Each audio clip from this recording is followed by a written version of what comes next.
And welcome back to In the Cage with Bards here on Nextsportstar.com. And joining us now, this is a real privilege to talk to this gentleman, one of the true pioneers in the sport of mixed martial arts. And he will be fighting Urijah Faber for the second time in February at UFC 157. The pride of El Salvador, now located in Montreal, Quebec, Canada. Ivan Menjivar joins the program. How are you doing today, Ivan? Really good, thank you. Don't forget, I have a new nickname, the Pride of El Salvador, the Pride of Quebec, and the Pride of Canada. That's a lot of pride, my friend. Thank you. All right. Now, you've gained a little bit of notoriety among casual fans about using the Wolverine claws at the weigh-ins. How did that start? Sometimes when we do the weigh-ins, we're not there, honestly, and I say to myself, we athletes, it's true, we fighters. Our goal in life is to fight. But sometimes you need to give a little, I claim, something special to people just to make a laugh, to make it fun. I buy the glove on eBay, so I bring it. That was fun. And, it's not big time. When we do the weigh-in, it's only, 1 minute? Yeah. And people remember that all the time. So it's work, it's fun, it's good to see. You say it's only 1 minute, but the photos live forever, my friend, and that is a very iconic pose of you with those Wolverine claws. Thank you. That's the goal. It's fun. Yeah, it is fun. And are you a Wolverine fan, or is that just something that you decided would look cool? When I moved here to Canada, I started with the kids in the school. I started learning French and English at the same time. So, comic books, that was the best way to start reading and learning the language. So, Marvel comic books was part of my grew-up education to start learning English and French. So, that was part of my life when I was a kid. It's fun now. We are all adults, and we still love that character. It's like Superman. Yeah, exactly. Yeah, some things just take us right back to childhood, don't they?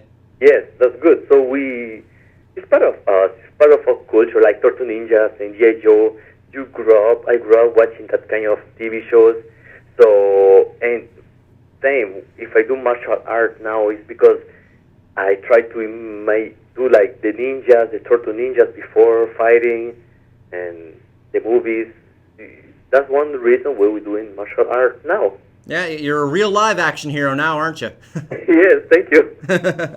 And you're on quite a roll. You're 4-1 in your last 5 fights. What is it that's creating such momentum for you right now? Honestly, I take one fight at a time and I enjoy it. So I did so much for the sport. I enjoy the sport. I love training. Right now I go eat and prepare myself to go training again with the guys tonight. And that's part of my life. Yeah. So, winning, losing, I don't care anymore. I want to do a good show, prove myself to still a good athlete, good show for people to enjoy the moment. And I take it the life easy way, so I still enjoy the fight. Whoa. Yeah, and you look like you're having fun out there, and everything seems to be working out for you. And you actually stepped away from the sport for a very long time. You stepped away for about 4 years back in 2006. Why did you decide to leave the sport at that time? In the beginning, after I get injury against Carlos Uno, my knee. Mm-hmm. And I was injured, and the month after I fight for IFL. For fun, that was a good show, and I fight against Bart. Big, strong hands, this guy. And when I come back, my wife told me, I'm pregnant, and yes, really, that's good for us. And I take the time for recovery from my injury, and I get 2 kids, one after one. And parents who watching now, kids take time, your wife, the house, you change your life, and I want to be part of the kids too. Family is important for me. Mm-hmm. So that took me like 3 years and a half to, and then I say to my wife, now the kids are a little older, I go back to a fight just for fun, the ego. I can do another one, and I didn't stop. Yeah, clearly. So that was it's funny, but that's what I say. That's life. It's part of this life. You You never say no to when a door is open, you come in and it's good. Yeah, and you've been around the sport for so long now. What has it been like for you to just kind of watch the sport evolve and grow the way it has? I'm impressed. Honestly, when we started here in Canada, like 10, 12 years ago, we was more on the ground, ultimate fighting, no rules, and the sport changed so much. The image now, the media, they love it. The fans, so many young guys, they love the sport, and the money gets better and better. I wish big company come to talk with us and be part of the sport, and I'm impressed. Yeah, well, it has been an incredibly impressive growth, especially over the last few years. And you have to like this as well, because as the sport has evolved and progressed the way it has, they've added the lighter weight classes. So now you can fight at 135 rather than fighting as high as 170 as you used to. Is that a lot easier on your body now? It's hard body because the diet. We do a lot of the training, and then you do the diet. I think the more hard part is the diet. Yeah. Before normally I was fighting at 175, at 165, 150, so many weight category. Now the hard part is cut the weight, but it's part of the sport. Maybe one day we can change that. Maybe I wish never gonna happen, but maybe one day something can happen, because many guys losing 25 pounds in 2-3 days, and wow, that's crazy. Yeah, how do you feel about that? Because we've heard some some real weight cut nightmare stories. Marcus Davis had a bad one where he wound up in the hospital. Anthony Johnson's troubles have been well noted. What do you think the sport can do to change that, so people aren't killing themselves in the sauna or wherever else to try and make weight right before a fight? To be honest, to really be honest, they weigh in the same day of the fight. Yeah, you think same day weigh-ins are the way to go? Yeah, 3 hours before the fight, not the front of the fight, the fans. This one, we go on the schedule, and you need to make the weight the same day, 3 hours, 4 hours before the fight. Yeah. But look, if you go to a country just like Thailand, nobody can say Thai guys, the one of the more stronger fighters in the world. They have a 300 fights career. Why? Because the same day of the fight, the same night, they do the weigh-in. They go there. They usually maybe they lose 5 pounds, and then they go back to fight. Yeah. Well, I hope that we can get some kind of resolution on this as well, because on the marquee it says the Ultimate Fighting Championship. No one's tuning in to see the Ultimate Weight Cutting Championship. It really shouldn't matter that oh wow, I can dehydrate my body, take 20 pounds out of it and then put it back before I go fight. It's become such a cornerstone of the sport, though. I don't know, because the athletes are such that obviously they're going to look for any advantage they can. I wonder that if the UFC would even be interested in changing the way they approach it now. Maybe not to UFC to decide, it's the Commission Athletics to decide to change it. They make the rules. Yeah. The second, somebody has to try it. Yeah. Another federation say, okay, we do the way. We can do a face-off. I can go see tomorrow my opponent in front of the camera, in front of the people, and we are in shape. We're still in shape. We do the face-to-face, and we can do autographs. The day of the weigh-in, honestly, I don't have the energy to fight. It's weird. It's like that. And maybe if I say it, because one day I need to change it. I love fighting.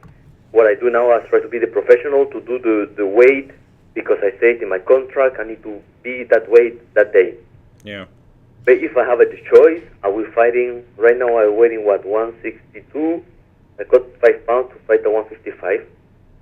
Yeah, well, we can only hope that something changes in that regard.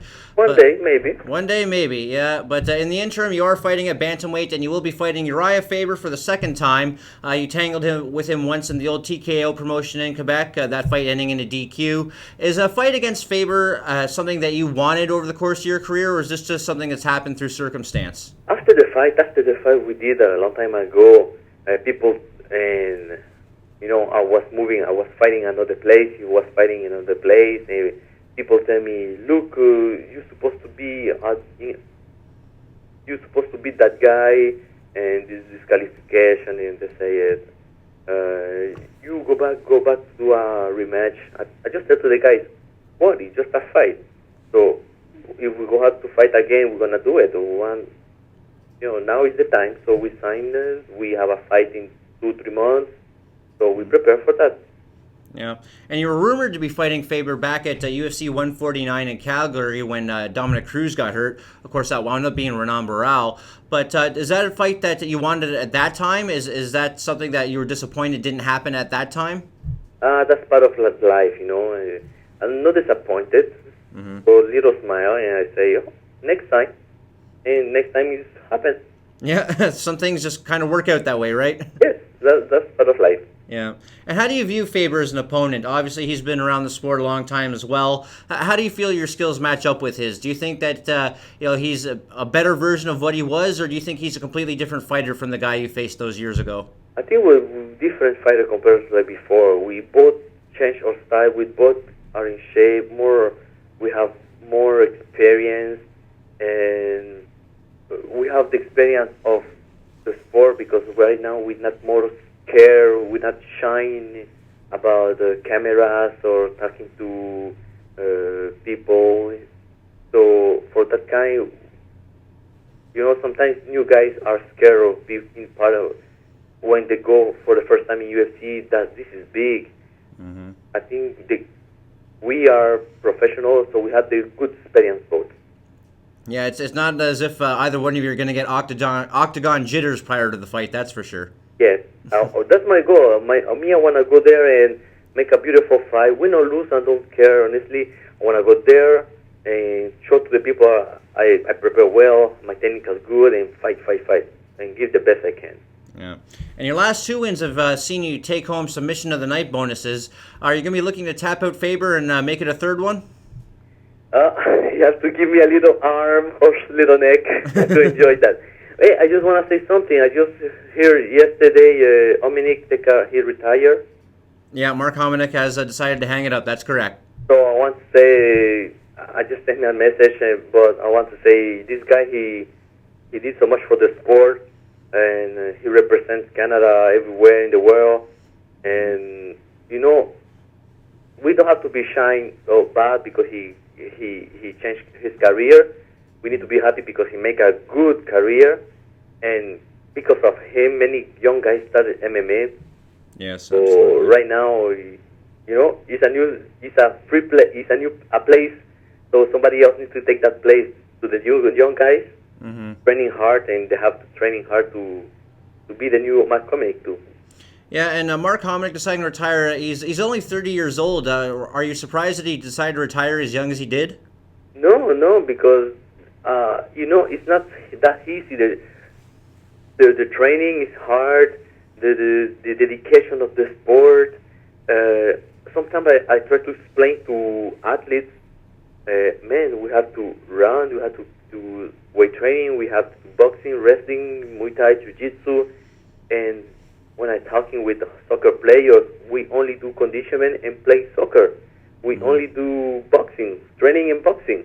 And when they start talking about my training, we do hard training. Honestly, it's like try to speak some. We have to learn so much, and it's a strong sport. That's why it's hard sport. It's one of the hardest sport in the world, I think. Normally people don't realize it, but it is. Yeah, and he's got another child on the way as well, and you being a family man yourself, I'm sure you can identify with Mark wanting to spend more time around his kids as they grow up. That's important. Family first. Yeah. It's God, family, yourself. So in this time, he's choosing stay with the home, work hard, live the good moment with your kids, and that's important. I think that's the best we can do. Yeah, absolutely. And Mark Hominick, a great Canadian ambassador, as well as yourself, Ivan. You're a great Canadian ambassador as well. And how great was it to win a submission of the night in front of your adopted home of Montreal? Thank you. That was a good moment. I would think so.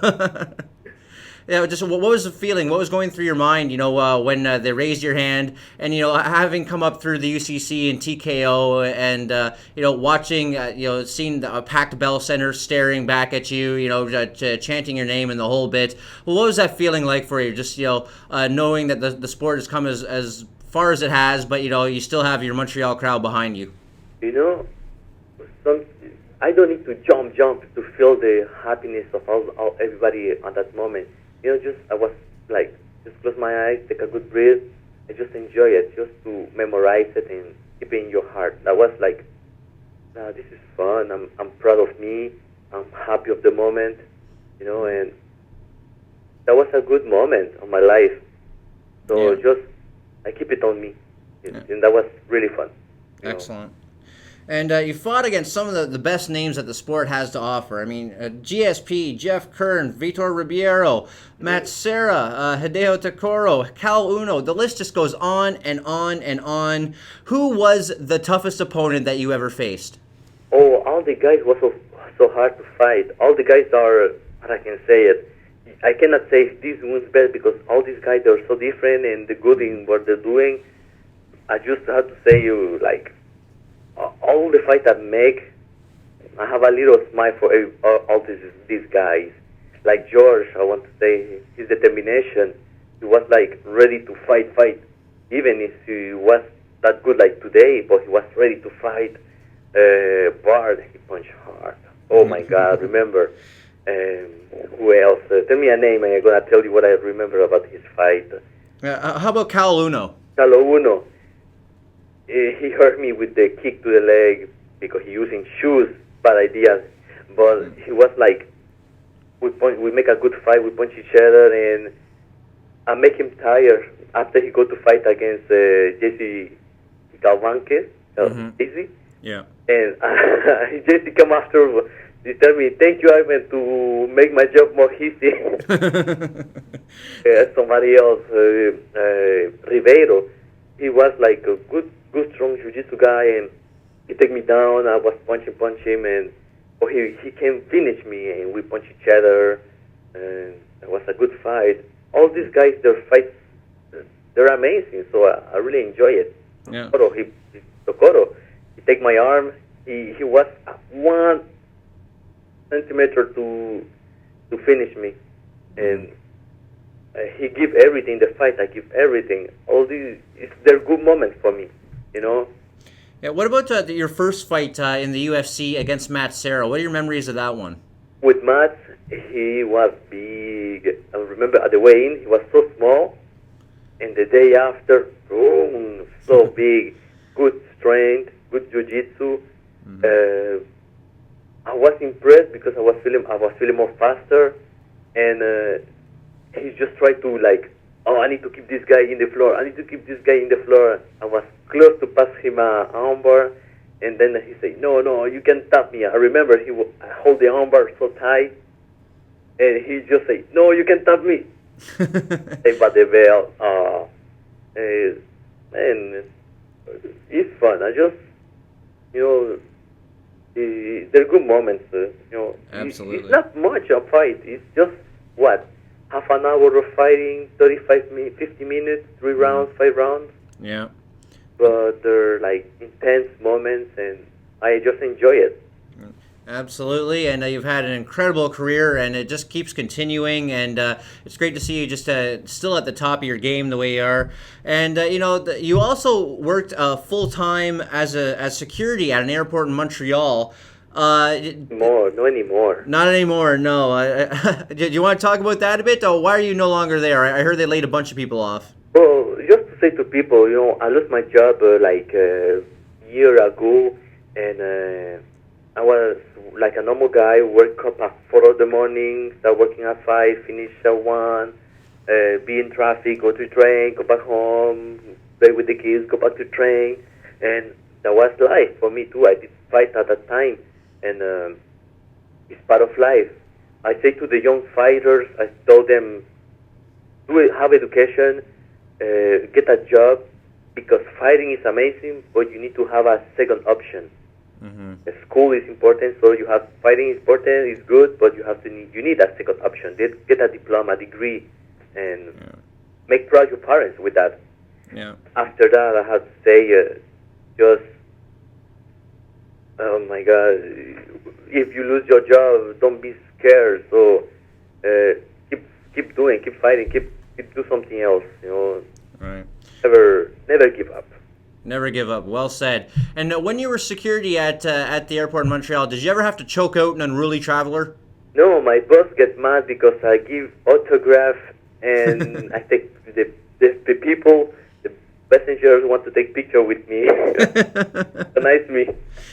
Well, there you go. They probably, obviously, if they knew who you were, they probably didn't want to try you on for size at all, knowing your background and everything. So it probably made the intimidation factor made things a lot easier for you. Yeah, well, it's life. It's like that. I'm happy now. I'm with the kids, and I do what I love, so that's the best. Yeah, and you're doing what you do at the TriStar Gym and the group of killers there.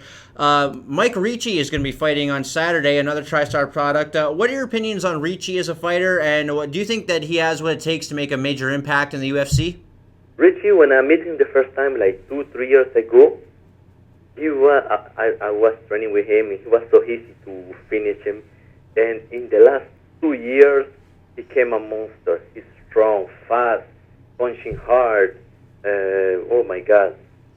Only that in 3-4 years, I'm impressed of these guys, and we try to help them with little details. Have a lot of experience, so he take the time sometimes to ask me something. I just explain, do this, and they're learning.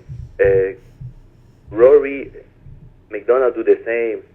You guys, they're lucky because we have so much experience in the sport.